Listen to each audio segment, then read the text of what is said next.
right now. Eyewitness Sports. October is one of the busiest months in sports. Not only do we have plenty of football to talk about, but hockey season started, and before you know it, we'll be talking about basketball too. And if that's not enough, you have playoff baseball to keep you busy too. So sit tight. Let's take a look at some of what happened this weekend. Stop me if you heard this one before. The Comets started the season 0-2. Now look, it wasn't all bad. The Comets played two pretty competitive games against the Cleveland Monsters over the weekend, but they weren't able to score enough goals and ultimately start the season 0-2. Comets fans, don't panic though. It's only 2 games in. There's no games until Friday, and that's where they'll see the Rochester Americans come to Utica. Colgate dropped a close game against Richmond on Saturday, 24-19.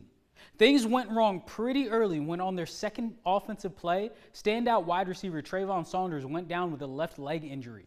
The Raiders kept it close, but they fell after giving up a punt return in the fourth quarter. After the game, Kurt Fitzpatrick spoke about how losing Saunders affected them, but said that the receivers will rally behind him. There was definitely a lull on our sideline after that. Something like that is just, not only is he a great player, but he's their friend. And they know the type of person that Trey is. He's such a hard worker, such a good teammate, and so not only do you miss the production on the field, but just who he is. They care a lot for him. He's a heck of a player, and we're going to miss him. But he'll also, I know he'll do whatever he can do to be a force, a positive force for our team, and our receivers will rally and just like we did today with Hutch stepping up. And, they love Trey, and they're going to do it for him. The Syracuse Orange are off of their bye week and heading into their game against Pitt this Saturday. Syracuse lost their last 2 games, but they have a chance to right the ship this weekend despite questions about their quarterback, Ricky Collins. Head coach Fran Brown stood 10 toes down behind his starting quarterback in an exchange with reporters earlier today. Give a listen. Ricky is your starting quarterback on Saturday? I mean, yeah, why wouldn't he be? He okay, right? Yeah, yep. Yeah, Ricky's the starting quarterback. What are you seeing from him that sort of gives you confidence that he's sort of the guy? He's just our quarterback. He's doing a good job. He's picking up on offense even more. We're doing things that he's starting to understand a lot more. He's IDing stuff better, so we're excited about Ricky.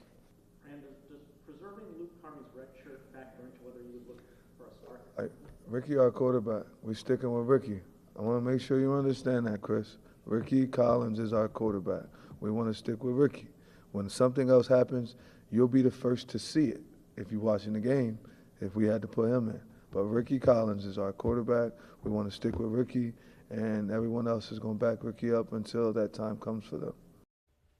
I honestly want someone as loyal in my life as Fran Brown is to his quarterbacks. But remember, kickoff for that game will be this Saturday at 7:30 p.m., and we'll preview it a little more later in the week.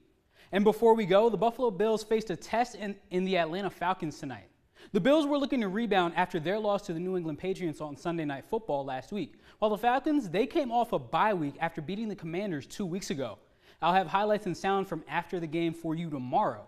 Also, remember to keep up with all updated local scores. You can check out our sports scoreboard on our website. But for now, that's all I've got for Eyewitness Sports tonight. I'm Dorian Alerte. Back to you, Thomas. Thank you, Dorian. Coming up next after the break, Phase 1 of the President's Middle East Peace Plan is taking hold. News Nation's Washington Bureau Chief Mike Vaquera has the next steps in that plan in tonight's Political Minute.